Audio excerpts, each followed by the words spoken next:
Okay, guys. So today on our Do You Know series, I believe it's episode 5, I want to talk about possession, drug possession. It relates to you in that I'm sure if you've been doing this for a period of time now, at some point or another, you must have carried something, you must have acted as a courier, you must have transported a person's package from point A to point B. Somebody must have booked you and say, help me deliver this to that other person, or help me give this to this person, and look at the number you call when you get there, things like that. You must have acted as a courier at one point or another. Not a wrong thing to act as a courier. I've come to realize some people actually find it very, very unsettling. Personally, I kind of like it. I prefer to go on this trip without the presence of a human being, and it's just me doing my thing. However, the parcel or whatever it is that you're transporting is what we're talking about today. If it is drugs, then there is a problem. And there is a potential problem. Okay? Because if you get caught, a couple of things may happen. Number one, if it's the police that catches you, actually the police has a duty to hand you over to the NDLEA. And the NDLEA, the Nigerian Drug Law Enforcement Agency, are the people who are tasked with the duty of arresting and arraigning people who are guilty of drug possession and offenses relating to drugs. And they have an act, by the way. They have an act, and I think you should download it and read through it. Specifically, section 19 and 20, maybe 25 as well, talks about possession. Because even if you're acting as a courier, it still counts as possession. If a person probably gave you a parcel to deliver, and let's say the police or the NDLEA were to stop you on the road, upon search, they found drugs on you. You are guilty of the offense of possession. And let me tell you this. For possession, you get nothing less than 15 years imprisonment and nothing more than 25 years. So between 15 years to 25 years. That's what you risk every time you have transported a drug from point A to point B. Personally, I have transported it. And the truth is, I quite frankly, I wasn't thinking too much of it. It was like, I kind of know it's a drug. Like, I didn't ask, the person didn't say it, but I kind of got an idea that this is clearly, let me even tell you how it happened. This fellow booked me, I think it was from Guarimpa, all the way going to Kubwa. It was late in the night, it was maybe around 10 or so. So I went there, picked up, I went there, and then I met with the person, and he gave me a loaf of bread. Of course it's suspicious. Who the hell transports a loaf of bread from Guarimpa to Kuba? It doesn't make sense. He just gave it to me like, okay, this is the item. I was like, this loaf of bread, like, he didn't even put in an effort in trying to package it properly so that it feels like, okay, no, it's a special bread, it has to be delivered, he wants only this one. Some story around it. Didn't even make an effort. Just handed me the bread. I just took it and slotted it into my...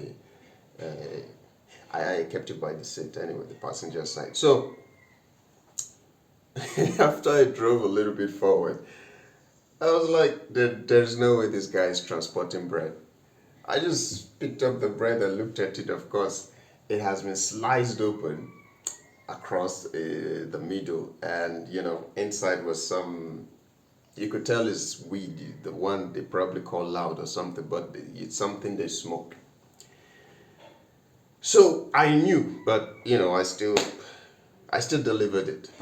Okay, and I know that a lot of drivers tend to just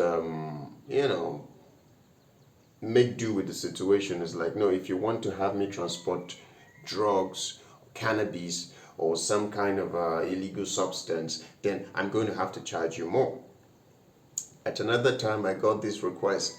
The person was not going very far, right? It was like from Live Camp to Guarin, but not a very far distance, less than 10 kilometers perhaps. And then he was willing to, he overpaid. It was on InDrive, if I remember correctly. He overpaid for that trip. So it got me suspicious. And obviously, upon getting there, I saw some sketchy looking dude trying to give me something that looks like a screen guard. I guess that's how they package it these days. But he didn't say anything as well, right? But if you had asked me, I know for a fact that, reasonably speaking, I could have said, that's something, okay? Other situations could involve,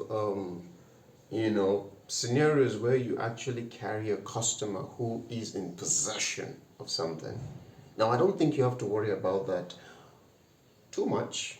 I guess it's still kind of risky, just allowing the drug be around you. Remember, I said the offense ranges from around 15 to 25 years imprisonment just to possess, just to have in your possession. I don't know if you need to have a commercial quantity or just consumption quantity. I don't know what that is about, but I guess that is for the lawyers and the law to decide.